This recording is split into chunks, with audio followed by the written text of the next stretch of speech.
Le 31 juillet, Matthieu 8, 22. Jésus vient me parler à l'improviste alors que je suis en train de faire mes offrandes quotidiennes et donc sans avoir ouvert aucun livre. J'entends sa voix nette et soudaine qui dit le verset et me fait aussitôt comprendre que c'est la leçon d'aujourd'hui. Jésus dit donc « Laisse les morts enterrer leurs morts. Les morts des morts sont les vaines préoccupations, les soucis du monde, les affections ressenties humainement. Les vivants ne doivent pas s'occuper de ces choses mortes. » C'est ce qu'il m'a dit immédiatement. Plus tard, il reprend. « Je qualifie de morts ceux qui, pour ne s'être pas donnés entièrement à la vie, sont demeurés lourds et lents, froids et inertes, comme des corps morts ou mourants. Les morts ne sont pas uniquement les grands morts qui n'ont plus trace de vie, c'est-à-dire ceux qui par leur faute appartiennent à Satan. Ceux qui par leur tiédeur, leur quiétisme, n'ont aucun élan vers le bien, le sont également. Ils ressemblent à des cailloux qui, sans être ensevelis dans les entrailles du sol, sont posés dessus.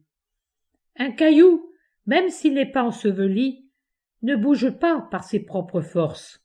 Pour qu'il change de place, il lui faut un pied qui le fasse rouler ou une main qui le lance. Ces âmes que je qualifierais d'embryons d'âme parce que, par leur apathie, elles se sont atrophiées au point de devenir bien chétives et extrêmement faibles, ne diffèrent guère de ces cailloux.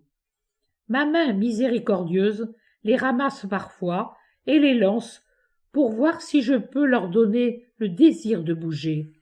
Mais elles ne vont pas plus loin que là où je les lance, puis elles retombent dans l'immobilisme. Mes amis, par leur pénitence, leurs exemples et leurs paroles, les poussent, les entraînent vers le haut. Mais, à peine lancées, elles s'arrêtent. Si encore elles ne retombent pas à leur place initiale, en bas. Attachées comme des huîtres au rocher de la vie, comme de la mousse au tronc de l'humanité, elles vivent pour ces deux choses qui passent aussi rapidement qu'un éclair d'été. Je les appelle, je leur fais signe, venez, suivez-moi. Mais elles ne savent pas le faire. Me suivre, cela veut dire donner la seconde place à la vie et à l'humanité, et la première à Dieu et à l'âme. Elles ne savent pas le faire, parce qu'elles ne le veulent pas. Mais je vous dis, à toi comme à mes disciples fidèles, laissez-les morts enterrer leurs morts. En ce qui vous concerne, suivez-moi en passant au-dessus de tout ce qui n'est pas Dieu. Suivez-moi en négligeant toute voie qui ne serait pas la mienne. Suivez-moi sans avoir d'autre préoccupation que celle de faire ce que je vous demande. Mes vrais disciples doivent être encore plus libres que les renards et que les oiseaux. Ne vous attachez pas aux choses de ce monde, pas même à votre nid ou à votre tanière. N'ayez aucun attachement qui vous crée un obstacle pour me suivre, car je ne condamne pas une sainte affection pour sa maison de naissance. Moi aussi j'en avais une. Or, vous le voyez, j'ai su me détacher de cette maison et de ma mère pour accomplir la volonté de Dieu. Aimez tout en Dieu, saintement. Dès cette terre, commencez à aimer comme vous aimerez au ciel, en d'autres termes, apportez à ceux qui vous sont chers, à votre parenté et à vos amis, cette assistance que la charité conseille, mais pas ces affections absolues qui vous empêchent de m'aimer plus qu'eux.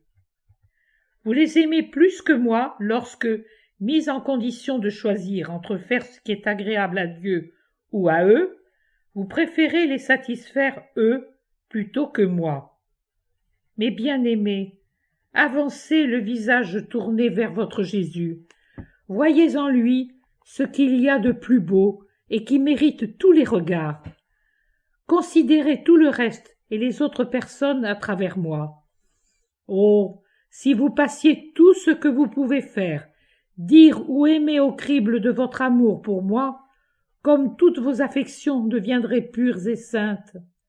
Elle se dépouillerait de tout égoïsme et, rendue plus délicate, mais bien plus précieuse, parfaitement précieuse, elle deviendrait source de bien pour vous et ceux que vous aimez. Voilà ce que je te dis, petit Jean. Je veux que tu viennes sans qu'aucun lien ne ralentisse ton vol. Élève-toi au-dessus de ce qui est terrestre. Il y a tant de ciel pour toi. Les renards ont leur tanière et les oiseaux leur nid. Le Fils de l'homme n'avait pas de pierre où reposer la tête. Le petit Jean, au contraire, a un oreiller et un nid, le cœur et la poitrine de son Jésus. Mais il ne doit posséder que cela. Laisse tomber tout ce qui n'est pas ton maître ou ne lui appartient pas. Il y a tellement de morts pour s'occuper des morts. Toi, sois une vivante et occupe-toi uniquement de Jésus, qui est la vie. Viens et repose-toi.